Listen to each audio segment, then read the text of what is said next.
예수님은 사람들의 손에 결박당한 채 그들이 이끄는 대로 끌려다니시면서 재판을 받으십니다. 먼저 우리가 지난주에 봤던 것처럼 안나스 앞에 서셨고 또 가야바와 그와 함께 했던 사내들인 공회 앞에 서서 재판을 받으셨습니다. 물론 이러한 재판들은 예수님을 공정하게 재판하기 위한 것이 아닙니다. 예수님에게 어떤 이 변론의 기회를 주거나 혹은 무죄함을 증명할 수 있는 기회를 주기 위한 그런 재판들이 아니었습니다. 그저 형식적인 신문과 재판일 뿐이었고, 이미 유대인들은 어떻게 되었습니까? 그 마음속에 예수님을 죽이기로 다 작정하였습니다. 그리고 이제 예수님을 이 로마에서 파견한 이 유다 총독 빌라도에게 오늘 끌고 가고 있는 겁니다. 여러분, 유대인들은 이미 예수님을 다 죽이려고 결정했지만 굳이 여러분 왜 빌라도에게로 예수님을 끌고 가는 겁니까? 사실 여러분, 그 당시 로마 제국은 유대인들에게 사형을 언도하고 집행할 수 있는 그런 권한을 주지 않았습니다. 물론 사도행전을 보면 유대인들이 스데반을 돌로 쳐 죽이는 이런 장면이 나오기도 합니다. 하지만 그 일은 유대인들이 스데반을 이제 잡아 죽이겠다라고 이렇게 계획하여서 진행했다기보다는 대중들이 갑자기 충동적으로 흥분해서 돌을 던지면서 스데반을 그렇게 죽인 일입니다. 이렇게 전혀 예기치 못한 일이 일어나서 사람을 죽였을 때에는 어느 정도 이렇게 관에서도 받아들이기는 합니다. 하지만 공식적인 절차를 통해서 이들은 사용할 수 없었습니다. 그런데 여러분, 지금 이 유대의 종교 지도자들은 예수님을 공개적이고 또 공식적으로 죄인임을 드러내서 그렇게 죽이고 싶었던 겁니다. 예수님이 지금까지 하셨던 그 모든 일과 또 그 가르쳤던 그 교훈들을 여러분 가장 쉽게 부정하는 방법이 뭐겠습니까? 예수님을 죄인 만들어 버리는 겁니다. 예수님을 공식적으로 재판해서 딱 공식적으로 죄인으로 규정하는 거예요. 예수님이 공식적으로 이 사형을 당할 만한 그런 죄인으로 딱 규정이 되면 여러분 어떻게 됩니까? 예수님께서 행하셨던 모든 일들 또 예수님께서 하셨던 그 모든 말씀들이 전부 어떻게 됩니까? 죄인이 한 행동이 되어는 거고 죄인이 가르치는 것, 그것이 되어버립니다. 그러니까 사람들의 머릿속에서 이 예수라는 그 인물을 지우는 가장 확실한 방법이, 유대인들이 생각했던 방법이 뭡니까? 로마 사람들의 손을 빌려서 예수님의 죽음을 정당화시켜야 되겠다. 여러분, 그런 것이 그 마음 가운데 있었습니다. 그래서 여러분, 이들은 이미 예수님을 죽이기로 다 마음으로 결정해 놓고서도 또다시 유대의 총독으로 온 이 빌라도에게 예수님을 끌고 갔던 겁니다. 여러분, 예수님께서 빌라도의 재판을 받으신 때가 여러분 언제였다고 했습니까? 28절 우리가 앞부분을 보면 이렇게 이야기하죠. 그들이 예수를 가야바에게서 관정으로 끌고 가니 언제라고요? 새벽이라. 그죠? 예수님을 죽이기 위해서, 예수님을 잡아 죽이고 죄인으로 규정하기 위해서 새벽부터 예수님을 빌라도에게 끌고 가는 겁니다. 근데 여러분, 예수님을 빌라도에게 새벽부터 이렇게 끌고 갔는데, 관정으로 끌고 갔는데, 정작 여러분 예수님을 끌고 갔던 유대인들은 여러분 지금 어떻게 하고 있습니까? 여러분 앞에 나오는 28절 여러분 뒷부분을 한번 보시기 바랍니다. 그들은 더럽힘을 받지 아니하고 유월절 잔치를 먹고자 하여서 관정에 어떻게 했다고요? 들어가지 않았다고 기록해요. 들어가지 않는 겁니다. 여러분, 그러면 예수님을 끌고 갔던 이 유대인들 여러분 정작 관정에는 들어가지 않습니다. 여러분 왜 그렇습니까? 내일이면 유대인들에게 있어서 가장 중요한 절기 유월절이 다가오는 거예요. 유월절이었기 때문에 그렇습니다. 이 유월절이 되면 이 유대인들이 뭐 합니까? 함께 다 모여서 무교봉도 먹고 유월절 어린 양을 탁 잡아서 함께 먹는 그런 절기가 유월절이었는데, 이 유월절 식사에 참여하려면 자신을 깨끗하게 했었어야 돼요. 부정한 것과 접촉하면 안 되었습니다. 그런데 유대인들이 이방인들이 다스리는 그 관정, 그죠? 이방인들의 관청 안에 딱 들어가면 이 이방인과 접촉하는 거지 않습니까? 그 스스로 더럽히게 되는 거였습니다. 그래서 예수님을 잡아온 유대인들은 정작 관정에 들어가지도 않고 그냥 예수님만 동그랗게 그 안으로 들려보내고 있었던 이 장면을 지금 기록하고 있는 겁니다. 사랑하는 여러분, 여기에서 우리가 한 가지 생각해 봐야 될 게 있습니다. 뭐겠습니까? 여러분, 우리가 하는 신앙생활도 얼마든지 이 유대인들처럼 그렇게 할 수 있다라는 겁니다. 여러분, 지금 유대인들에게 있어서 가장 심각하고도 중요한 문제가 뭡니까? 겉으로 드러나는 종교적이고 신앙적인 의식 또 신앙적인 예식은 지키려고 자신을 철저하게 살핍니다. 이방인과 부딪히면 안 된다고 하니까 관정에도조차 들어가지 않아요. 하지만 여러분, 정작 그 마음 중심에는 뭡니까? 거룩함, 정결함, 경건함, 여러분 이런 건 하나도 없습니다. 여러분 또 뭡니까? 하나님을 향한 그 마음이 하나도 그들 가운데 보이지 않는다라는 것이 그들의 문제였던 겁니다. 여러분 그런데 우리가 신앙생활을 할 때에도 주님을 향한 믿음의 삶을 살아가는 데 있어서도 여러분 뭐겠습니까? 제일 중요한 것이 우리 마음 중심인 거예요. 우리 마음 중심. 우리의 마음과 그 중심이 어떠한지 여러분 그것이 신앙생활에 있어서 가장 중요한 핵심인 겁니다. 그런데 여러분 이런 유대인들처럼 그렇게 될 수 있다는 거예요. 여러분 이사야서 1장 11절을 보면 이렇게 기록하고 있습니다. 여호와께서 말씀하시되 너희의 무수한 재물이 내게 무엇이 유익하뇨? 나는 수장의 번제와 살찐 짐승의 기름에 배불렀고 나는 수송아지와 어린 양과 수염소의 피를 기뻐하지 않는다. 여러분 이렇게 하나님께서 말씀하셨어요. 여러분 왜 하나님은 이렇게 무수한 재물과 이 하나님께 드리는 이 제사를 기뻐하지 않는다라고 말씀하시는 겁니까? 여러분 그 다음에 나오는 1장 13절을 우리 함께 읽겠습니다. 같이 읽습니다. 시작. 헛된 재물을 다시 가져오지 말라. 월삭과 안식일과 대회로 모이는 것도 그러하니 성회와 아울러 악을 행하는 것을 내가 견디지 못하겠노라. 아멘. 사랑하는 여러분, 지금 이 유대인들이 하고 있는 신앙의 모습이 어떻다는 겁니까? 하나님께 예배하고 하나님께 드리기 위해서 수장과 살찐 짐승과 순송아지와 어린 양, 수점소 다 가지고 와서 드리고 또 절기, 또 안식일, 월삭, 유월절 같은 그런 모임과 집회로 다 모이려고 자신을 더럽히지 않고 또 이방인의 간정에 들어가지도 않는데 여러분 정작 그 안에 뭐가 있다는 겁니까? 악을 행한다라는 겁니다. 악을 행한다는 거. 하나님의 어린 양으로 이 땅에 오신 예수님을 잡아 죽이려고 하는 그 마음이 그 가운데 있다는 거예요.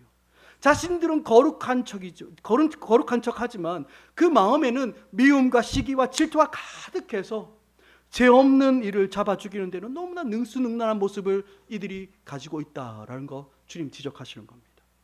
사랑하는 여러분, 우리 신앙도 얼마든지 이렇게 될 수 있습니다. 우리 신앙도 이렇게 될 수 있어요.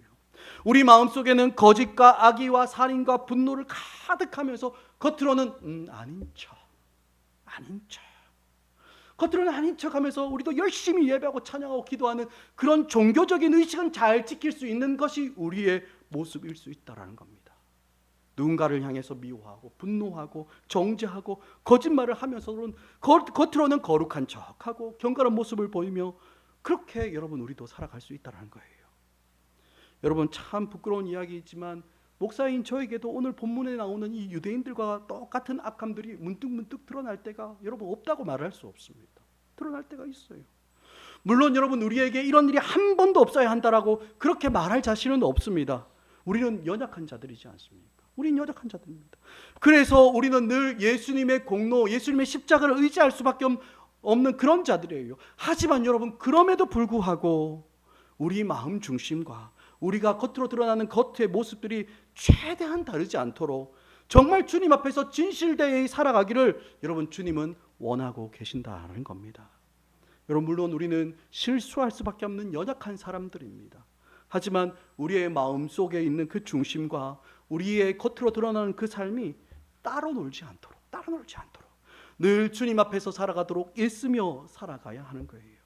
또 때로는 어떻습니까? 그렇게 되지 않을 때도 있습니다. 그렇게 되지 않을 때에는 하나님 앞에서 우리 자신을 합리화하면서 아유 주님 어쩔 수 없지 않습니까?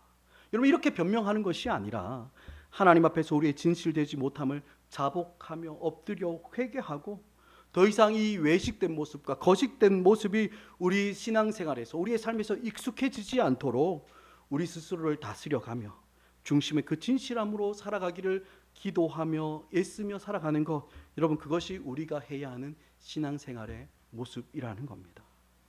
사랑하는 여러분, 우리 하나님은요 우리의 모든 것을 보시고 아시는 분이십니다.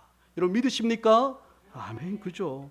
우리의 마음 중심이 어떠한지 또 우리가 경건한 삶을 어떻게 살아가고 있는지 여러분 우리 하나님은 모두 보시고 아시는 분이십니다. 하나님께서 받으시는 우리의 믿음과 신앙은 우리 마음의 중심이 어떠하든지 그저 겉으로 드러나는 경건의 생활들과 종교적인 예식들을 잘 지키면 여러분 하나님께서 만족해 하시고 합당해 하시는 것 여러분 그런 거 아닙니다. 그죠? 우리의 마음의 그 중심과 또 겉으로 드러나는 우리의 행함이 최대한 같이 딱 붙어 있도록 하는 그 중심의 진실함을 주님은 우리에게 원하시는 거예요. 여러분 우리 마음속에 있는 다른 사람들을 향한 분노와 판단과 정죄를 절대로 합리화해서는 안 됩니다. 그죠? 이런 마음을 그대로 가지고 있는 채로 하나님 앞에서 예배하는 것을 여러분 하나님은 받으시지 않으시고 기뻐하지 않으십니다. 물론 예배라는 그 형식에는 예전에는 참여할 수 있습니다. 하지만 그러한 예배를 드리는 우리를 향해서 하나님은 이제 나도 그러한 이중적인 예배 지쳤다라고, 지겹다라고 말씀하시면서 그저 이렇게 마당만 밟고 가는 그런 예배 우리가 이제는 멈추고 이제는 외식과 거짓이 아닌 중심의 진실함으로 주님 앞에 나오기를 주님은 기다리고 계시는 것입니다. 여러분 다시 본문으로 돌아가면 유대의 종교 지도자들이 예수님을 끌고 빌라도에게 갔습니다. 하지만 정작 빌라도의 관정으로 이 유대인들이 들어가지 않으니까 빌라도가 어떻게 합니까? 본인이 직접 나가서 유대인들에게 물어요. 29절에 나오는 것처럼 너희가 무슨 일로 이 사람을 고발하느냐라고 이렇게 묻습니다. 물론 여러분 빌라도가 정말 예수님이 어떤 죄목으로 끌려왔는지 몰라서 묻는 거 여러분 그런 건 아닐 겁니다. 여러분 예수님께서 잡혀가실 때 여러분 누가 함께 왔습니까? 로마 군인들도 함께 왔지 않습니까? 그죠? 그러니 여러분 이 로마 군인을 이 지휘하고 있는 누굽니까? 이 빌라도 알았겠습니까? 몰랐겠습니까? 다 알고 있었던 겁니다. 그죠? 그런데도 너희가 나와서 너희가 무슨 일로 이 사람 고발하느냐라고 이렇게 묻고 있는 거예요. 여러분 이것은 뭐냐 하면 이제 예수님에 대한 재판을 정식으로 시작하겠다라고 보여주는 겁니다. 그래서 이 소송을 제기하고 있는 유대인 원고 측에서 예수님, 피고인 예수님에 대해서 죄목을 한번 말해보라고, 한번 고발해보라고 그렇게 이야기하고 있는 거예요. 여러분 그러자 이 유대인들이 여러분 뭐라고 대답합니까? 우리 30절 말씀은 우리 함께 같이 읽습니다. 30절입니다. 시작. 대답하여 이르되 넘기지 아니하였겠나이다. 아멘. 여러분 지금 유대인들이 예수님을 고발하고 있는 죄목 내용이 뭡니까? 행악자라는 거예요. 행악자가 뭡니까? 악을 행한 사람, 나쁜 놈이에요. 이렇게 이야기하는 겁니다. 여러분 재판하는데 이렇게 두루뭉술한 게 어디 있습니까? 그렇죠? 악을 행했다고 두루뭉술하게 그렇게 이야기하고 뭉개고 있는 겁니다. 하지만 여러분 사실 유대인들이 예수님을 죽이려고 했던 진짜 이유가 뭐겠습니까? 신성모독이었어요. 우리가 요한복음에서 쭉 봐왔지 않습니까? 예수님께서 당신을 스스로 하나님의 아들이다라고 말했기 때문에 이들은 신성모독으로 예수님을 죽이려고 했던 겁니다. 그런데 정작 이들이 이 빌라도에게 고발한 죄목은 뭡니까? 행악자라는 거예요. 행악자. 정말 죽이고 싶은 이유는 따로 있는데 그것은 싹 감춰두고 그저 빌라도에게는 행악자라고 그렇게 고발하고 있는 겁니다. 그러자 여러분 이 빌라도가 뭐라고 이야기합니까? 31절을 보시면요. 그가 행악자라면 이렇게 나쁜 놈, 그냥 나쁜 놈이라면 너희가 그를 좀 데려가서 너희 법대로 재판하라 라고 이렇게 이야기합니다. 아무런 구체적인 죄목도 없이 그저 악을 행하는 사람 정도로는 내가 지금 재판을 할 그 정도는 아니다라고. 여러분 그렇게 그 정도 아니니까 너희가 다시 예수 데려가서 유대의 법대로 너희가 처리하라고, 재판하라고. 뭡니까? 이 빌라도는 지금 이 일에서 손 떼겠다라고 이야기하는 거죠.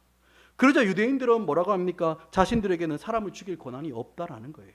무슨 이야기입니까? 이미 우리 안에서는 이 사람 사형시키기로 다 합의봤다고. 다 합의봤는데 우리가 직접 사형을 시킬 수 없으니까 빌라도 총독이 대충 재판하고 빨리빨리 이 예수를 죽일 수 있도록 그렇게 좀 처리해달라고, 행정적으로 좀 처리해달라고 지금 이렇게 이야기하고 있는 겁니다. 사랑하는 여러분, 예수님께서 이 땅에서 이런 취급을 당하셨습니다. 그렇죠? 예수님께서 이런 취급 당하셨어요. 여러분 그렇다면 예수님의 제자로 살아가는 우리도 얼마든지 이 땅에서 이런 취급 당할 수 있다라는 거, 여러분 그거 우리 잊어서는 안 되는 겁니다. 다른 이유가 아닙니다. 우리가 예수를 믿었기 때문에 예수님을 행악자로 고발하여서 죽인 이 세상에서 우리도 얼마든지 애매하고 모호한 행악자는 그런 이유로, 나쁜 놈이라는 그런 이유로 비난받을 수 있다라는 거예요. 우리는 주님 앞에서 진실되게 참되게 살아가려고 아등바등 몸부림치며 치열하게 살아가는데 이 세상은 우리를 향해서 당신은 행악자입니다, 당신은 나쁜 놈이다, 그렇게 말할 수 있다라는 겁니다. 유대인들의 마음속에 여러분 예수님을 진짜 죽이고 싶은 이유가 따로 있었습니다. 그런데 말로는 애매하게 이 빌라도의 판단을 흐리게 하려고 행악자라고 얼토당토 않는 죄명으로 예수님을 고발한 이 세상에서 여러분 우리는 지금 살아가고 있는 거예요. 그런 세상에서 살아가는 겁니다. 아무리 다른 사람을 향해서 좋은 마음을 가지고 선대하고 사랑하고 섬기고 낮아지더라도 여러분, 이 세상은요, 우리의 진실함을 믿어주지 않을 때가 얼마나 많은지 모릅니다. 그래서 여러분, 우리의 마음이 얼마나 답답하고 속이 상합니까? 우리의 속을 다 뒤집어서 까내 보여줄 수도 없고 답답하기만 하는 거예요. 그런데 여러분, 우리 예수님도 이렇게 죽임 당하신 겁니다. 이렇게요. 너무나 거룩하고 순결하신 예수님을, 죄가 없는 그 예수님을 세상은 행악자라고 부르면서 빌라도의 관정 위에 세워놓는 겁니다. 그리고 빨리 사형을 좀 언도해달라고, 집행할 수 있도록 해달라고 그렇게 요청하고 있는 겁니다. 여러분, 이러한 세상 속에서 예수님의 제자로 살아가는 우리는, 여러분 정말 이 세상으로부터 여러분, 우리는 도대체 어떤 대접을 받기를 원하고 살아가십니까? 우리의 마음의 그 진실함을 세상이 정말 알아주기를 여러분 원하십니까? 여러분, 그런 일은 거의 일어나지 않습니다. 거의 일어나지 않아요. 여러분, 예수님께서 분명하게 말씀하셨지 않습니까? 우리가 지난번에 봤던 요한복음 15장 18절 말씀을 보면 예수님은 이렇게 말씀하셨어요. 세상이 너희를 미워하면 너희보다 먼저 나를 미워한 줄 알라. 여러분, 분명히 이렇게 말씀하셨지 않습니까? 예수님을 미워하는 세상은 예수님의 제자로 살아가는 우리의 진정성을 알아줄까요? 아닙니다. 알아주지를 않아요. 우리의 선함과 우리의 참됨과 우리의 진실함들을 알아주기보다는 우리를 미워하고 우리를 협박질하고 우리를 괴롭히는, 그것 너무 당연하다라고 주님 말씀하시는 거예요. 왜 그렇습니까? 우리가 세상에 속하지 않았기 때문에.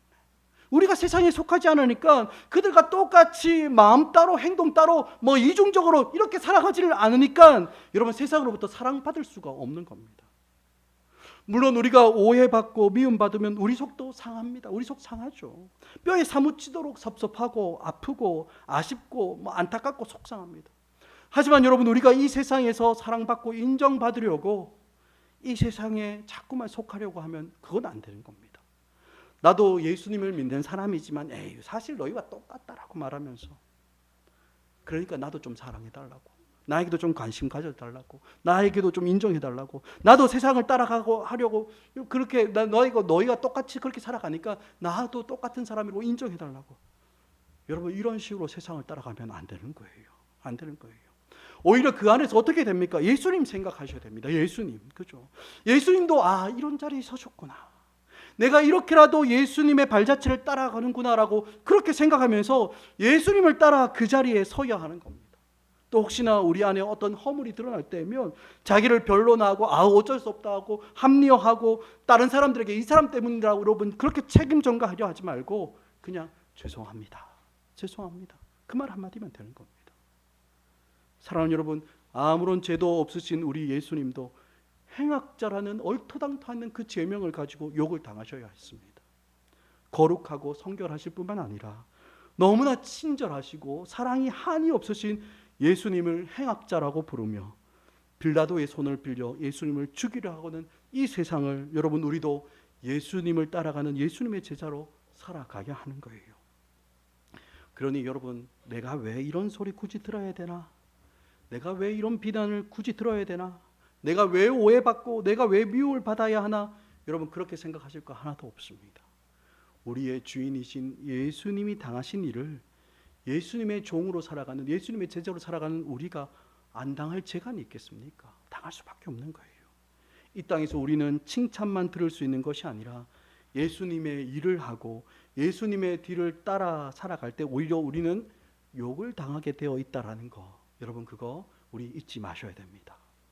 사랑하는 여러분, 이러한 상황 속에서도 우리 예수님은 어떻게 하십니까? 잠잠히 침묵하시는데요. 침묵하고 계시는 겁니다. 그 되는 일들을 가만히 감당하고 계시는 거예요. 여러분, 그 이유가 뭐겠습니까? 항변하고 싶고 자신을 변론하고 싶고 자신의 정당함과 의로움을 말하고 싶은 그 자리에서도 여러분, 예수님께서 침묵하시는 이유가 여러분 뭐겠습니까? 32절에 그 이유가 나옵니다. 우리 32절 말씀 우리 함께 읽습니다. 시작. 이는 예수께서 자기가 응하게 하려 함이로다. 아멘. 사랑하는 여러분, 예수님은 그 욕된 순간에도, 그 비참한 그 순간에도 뭐 때문에? 말씀이 응하게 하시려고 잠잠히 계시는 거예요. 비록 사람들이 이기는 것 같지만, 우리를 비난하고 참소하고 우리를 미워하는 사람들이 이기는 것 같지만 바로 그때가 말씀이 응하는 때임을 여러분 믿으시기 바랍니다. 말씀이 응하기 위해서 주님이 침묵하시는 겁니다. 여러분, 세상이 이기는 것처럼 보이지만 세상이 이기는 거 아닙니다. 여러분, 이 세상은 누구 아래에 있습니까? 하나님의 통치 아래에 있는 거예요. 하나님의 통치 아래. 물론 눈으로는 세상이 이기는 것처럼 보이고 사람들이 이기는 것 같아 보입니다. 하지만 하나님이 다 보시고 아시는 거예요. 하나님의 말씀대로 되게 되어 있습니다. 그렇죠? 여러분, 그거 조금 기다려보면 우리 금방 알 수 있게 되는 겁니다. 우리를 미워하는 그 세상을 향해서, 우리를 오해하고 우리를 비난하는 그 사람들을 향해서 똑같이 대갚아 주려고 하고 이를 부득부득 갈고, 여러분, 우리 그렇게 하지 말아요. 그렇죠? 그러지 마시기 바랍니다. 하나님의 말씀대로 되는 줄 알고 그것을 믿고 하나님이 보시고 다스리신 줄 그거 믿고, 여러분, 우리는 어떻게 해요? 인내하는 겁니다. 인내하며 기다리는 거예요. 여러분, 그러면 반드시 무슨 일이 이루어집니까? 하나님 말씀이 이루어지는 그 일들 우리의 삶에서 경험하게 되는 것입니다. 여러분, 그렇다면 어떤 말씀이 이루어집니까? 오늘 예수님이 십자가에 달려 죽으신다는 그 말씀이 이루어지고 있는 거예요. 사실 여러분, 유대인들이 행하는 최고의 사형 집행 방법은 뭔지 아십니까? 돌을 던져 죽이는 겁니다. 유대인들은 나무에 사람을 달아서 죽이지를 않아요. 왜? 너무나 저주스러운 방법이기 때문에 차마 그런 사형을 할 수가 없는 겁니다. 그런데도 지금 유대인들은 로마인이었던 빌라도의 손을 빌려서 예수님을 십자가에 못 박혀 죽이려고 하는 겁니다. 그런데 여러분, 이런 것들이 결국에는 무엇입니까? 주님의 말씀이 응하게 되는 일들이 진행되고 있다는 거예요.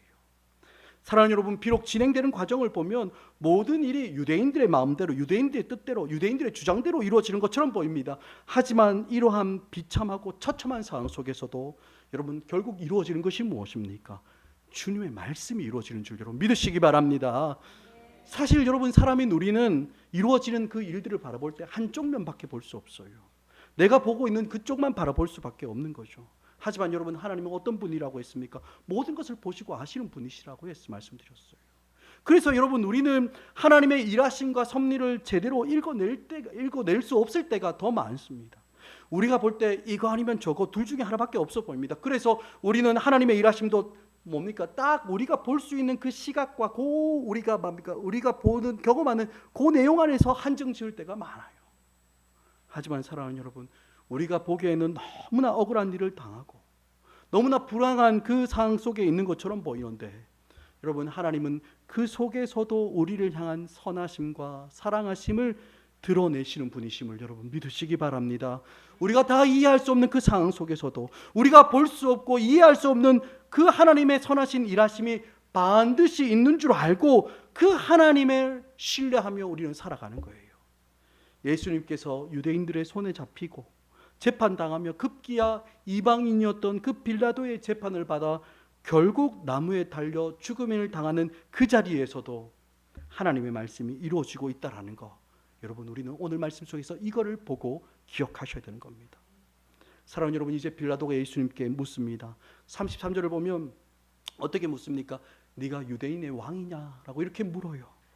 사실 여러분, 우리가 이 표현을 보면 진짜 궁금해서 묻는 것처럼 보이지만 사실 여러분, 이 표현은 빌라도가 예수님을 향해서 비아냥거리면서 묻는 거예요. 네가 진짜 유대인의 왕이냐고? 이렇게 묻는 겁니다.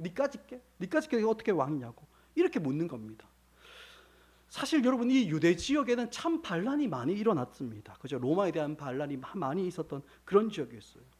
그러니까 여러분, 이 빌라도는 물론이고 로마의 이 통치자들은 유대인들을 대규모로 막 규합하고 무장으로 봉기하면서 내가 유대인의 왕이다라고 외쳤던 그 반란을 일으켰던 사람들 많이 봐왔던 겁니다. 그런데 이렇게 막 이 무장 봉기를 하고 사람들을 합세해서 이 대규모로 일어났던 그런 사람들과 딱 비교해서 예수님을 딱 놓고 보니까 예수님은 뭡니까? 그런 적이 없는 거예요. 아무것도 아닌 겁니다. 사람도 없고 무장도 하지도 않고 막 으쌰으쌰 하지도 않고 그런 부류의 사람이 아닌 거예요. 그래서 빌라도가 많이 비아냥거리면서 야, 너도 유대인의 왕이냐? 비웃는 겁니다. 그러자 예수님은 뭡니까? 내가 왕이다 아니다 이렇게 답을 하시는 게 아니라 네가 스스로 말하는 거냐 아니면 다른 사람들이 하는 말을 네가 대하는 거냐라고 되물으시죠. 그러자 빌라도가 막 짜증이 나서 예수님께 다시 묻습니다. 내가 유대인이냐고? 네 나라 사람들과 대제사장들이 너를 내게 넘겼으니 네가 무엇을 했느냐? 그거 묻고 있는 거 아니라고 그렇게 다시 물어요. 그러자 여러분 예수님께서 어떻게 대답하십니까? 36절입니다. 우리 36절 말씀 함께 읽습니다. 시작. 예수께서 대답하시되 내 나라는 이 세상에 속한 것이 아니니라. 만일 내 나라가 이 세상에 속한 것이었더라면 내 종들이 싸워 나로 유대인들에게 넘어게 하였으리라. 이제 내 나라는 여기에 속한 것이 아니니라. 아멘. 여러분 지금 이 예수님의 말씀을 딱 이렇게 보면 예수님의 나라, 예수님께서 다스리시는 그 나라는 이 세상과 상관없는 나라다라고 말씀하시는 것처럼 보입니다.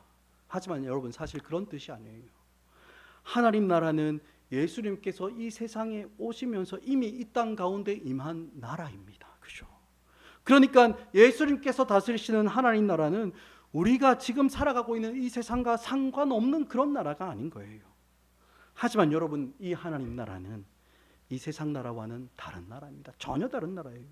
여러분 어떻게 다릅니까? 이 세상 나라는 군사력, 정치력, 외고력, 공권력, 돈의 힘 이런 힘으로 다스리지 않습니까?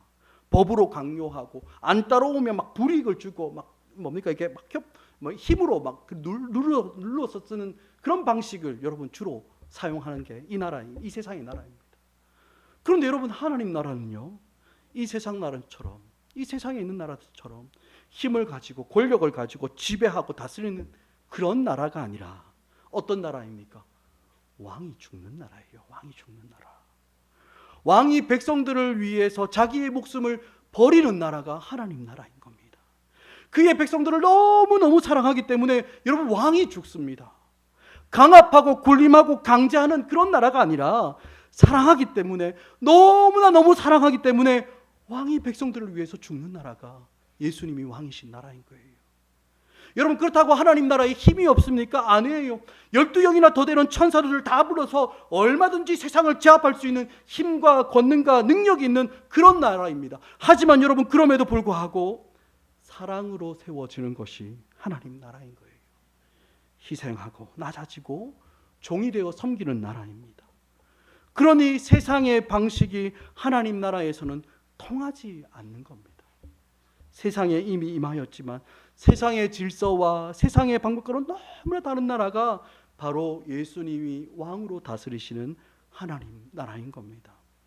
사랑하는 여러분, 그렇다면 이 하나님 나라가 이 땅 가운데 임하였다는 것을 가장 명확하게 보여주어야 되는 그런 사람들 누구일까요? 바로 그 나라를 살아가는 하나님의 백성인 우리가 그 역할을 감당해야 되는 겁니다. 주님의 귀한 성도요 교회된 우리가 이 세상과는 전혀 다른 그 하나님 나라가 이 땅에 임하였다는 거, 그것 보여주며 살아가야 되는 거예요. 그러니 성도인 우리의 삶을, 또 주님의 몸된 교회를 여러분 세상적인 방식으로 살아가고 그렇게 만들면 안 되는 겁니다. 여러분 저도 목회할 때 초창기에 때는 이런 거 좋아했습니다. 목사가 한마디 탁 위에서 한마디 하면 일사불란하게 모든 리더십들이 착착착착착 움직이는 그런 군사 같은 조직, 그런 교회 좋아했습니다. 하지만 여러분 그런 게 아니더라고요. 제가 하나님 말씀을 더 알아가고 배우고 경험하면 경험할수록 교회가 이 세상을 향해서 보여줘야 하는 것은 군림하고 지배하고 착착착착 맞아 돌아가고 여러분 이런 게 아니라 뭡니까? 왕이 그의 백성들을 위해 너무나 사랑해서 기꺼이 그 왕의 생명을 내어주는 나라가 이 땅에 임하였다는 거, 여러분 그거 보여줘야 한다는 그 확신이 더욱더 뚜렷해져 가는 겁니다. 사랑하는 여러분, 종이 되고 희생하고 사랑하기 때문에 왕이 죽어서 백성들을 살리는 나라, 여러분 이 나라가 예수님이 다스리시는 그런 나라인 겁니다. 그리고 예수님께서는 우리를 당신의 나라로 부르셔서 사랑이 지배하고 은혜가 다스리는 이 나라를 우리로 살아가게 하시는 거예요. 여러분 골로새서 1장 13절을 한번 보시면 어떻게 이야기합니까? 그가 우리를 흑암의 권세에서 건져내사 그의 사랑의 아들의 나라로 옮기셨다. 여러분 아멘이십니까? 아멘. 그죠? 이미 우리는 그 나라의 백성으로 부르심을 받았고 더 이상 흑암의 권세, 이 세상의 방식이 아니라 하나님의 아들이신 우리 구주 예수님께서 보이신 그 사랑으로 살아가는 자들이며, 이러한 주님의 사랑의 다스림이 충만하게 나타나야 되는 곳이 바로 누구입니까? 바로 교회이고 우리 성도들의 삶이어야 한다는 겁니다. 여러분뿐만 아니라 우리 주님께서, 예수님께서 왕으로 다스리시는 나라는 또 어떤 나라입니까? 37절에도 나옵니다. 우리 37절 말씀 함께 읽습니다. 시작. 빌라도가 이르되 그러면 네가 왕이냐? 내 말과 같이 내가 왕이니라. 내가 이를 위하여 태어났으며 이를 위하여 세상에 왔나니 곧 진리에 대하여 증언하여 함이로다. 물론 진리에 속하는 자는 내 음성을 듣느니라 하신대. 아멘. 사랑하는 여러분, 우리 예수님께서 왕으로 다스리시는 나라는 어떤 나라라고요? 진리의 나라입니다. 진리의 나라. 진리에 대해서 증언하고 진리로 다스리는 나라가 예수님이 왕이신 그 나라인 겁니다. 하지만 여러분, 지금 빌라도의 관심은 이 진리에 대해서는 아무런 관심도 없습니다. 여러분, 사실 하나님께서 이 세상에 왕을 세우시고 통치자들을 세우시고 권위자들을 세우실 때 여러분, 그들에게 주신 가장 중요한 역할 중에 하나는 진리를 옹호하는 것입니다. 진리를 지키는 거예요. 믿든지 안 믿든지 상관없이 진리를 위한 도구로 통치자들을 세우셨습니다. 그런데 빌라도는 물론이고 이 세상을 통치하는 자들은 이 진리에 대한 관심 전혀 없고, 여러분 어디에 다 관심이 가 있습니까? 전부 다 나에게 도움이 좀 되나 안 되나, 나에게 이게 유익인가. 여러분, 이것에 다 모든 관심이 기울어져 있는 겁니다. 그래서 진리에 대해서는 어떻습니까? 눈을 딱 감아버립니다. 귀를 딱 닫아버리는 거예요. 그리고는 급기야는 어떻게 합니까? 진리의 왕이신 예수님을 그들이 거짓으로 죽여버리는 그런 일까지 자행하고 있는 거예요. 여러분, 38절을 보면 빌라도는 알았습니다. 뭐라고 이야기합니까? 나는 그에게서 아무 죄도 찾지 못하였다. 그렇게 말해요. 예수님이 죄가 없다는 것 빌라도 알았습니다. 그런데도 어떻게 합니까? 자기의 유익을 위해서 예수님을 죽음의 자리로 내어줘 버리는 겁니다. 그죠? 바라바를 풀어줄까, 예수를 풀어줄까 사람들에게 묻기도 합니다. 하지만 결국 무엇을 위해서? 나는 예수 풀어주려고 했다고. 그죠? 자, 그렇게 자신을 합리화하면서 진리를 거절하고 자기의 이익과 유익을 선택해버리고 마는 것이 오늘 빌라도의 모습인 겁니다. 그리고 유대인들도 역시 그들의 명예와 권력과 힘과 이익을 위해서 이 땅에 진리의 왕으로 오신 예수님을 거절하고 바라바를 선택했다라는 것이 성경에 기록된 사실이죠. 사랑하는 여러분, 이 세상은 우리의 욕망을 자극합니다. 우리에게 권력과 명예와 돈과 힘이 있어야 한다고 이야기하면서 우리로 하여금 이러한 욕망에 매여서 종이 되어 살아가도록 우리를 끌고 가는 거예요. 그래서 우리는 분명히 예수님께서 왕으로 계시며 그분의 진리로 다스리는 그 나라 가운데 있지만 사실 때때로 어리석고 악한 선택을 종종 하기도 합니다. 먹음직도 하고 보암직도 하고 지혜롭게 할 만큼 탐스럽기도 한 그 세상의 방식을 우리는 선택하기도 하고, 아니면 강요와 강압에 못 이겨 세상과 타협하기도 합니다. 하지만 여러분, 그렇게 살아갔을 때 결국 우리에게 돌아오는 것은 후회와 한탄밖에 없지 않습니까? 사랑하는 여러분, 예수님의 나라로, 진리의 나라로 부름받은 우리는 진리를 선택하며 살아가는 자들이어야 합니다. 우리의 욕망과 세상의 헛된 것들을 쫓아 살아가는 것이 아니라 어떤 상황 속에서든지 참되신 그 진리 되신 예수님의 다스림이 어떤 것인지를 잘 분별하여서 날마다 진리의 영이신 예수님 안에 거하며 살아갈 때 여러분, 우리는 우리의 삶 가운데서도 주님의 다스림을 경험하며 살아갈 수 있게 되는 것입니다. 여러분, 말씀을 맺겠습니다. 사랑하는 여러분, 예수님이 왕으로 다스리시는 주님의 나라 안에서 살아가는 우리 모두가 되길 주의 이름으로 간절히 축복합니다. 중심의 진실함을 가지고 살아갈 때 비록 이 땅에서는 예수님처럼 어려움과 고난의 자리에 서 있을 때도 있습니다. 하지만 그 자리가 바로 주님의 말씀이 이루어지며 또한 주님의 은혜와 사랑의 다스림을 경험하게 되는 복된 자리인 줄 알고 여러분, 믿음으로 그 나라 안에서 날마다 진리를 선택하며 주님 앞에서 살아가는 우리 모두가 되길 주의 이름으로 간절히 축복합니다. 아멘.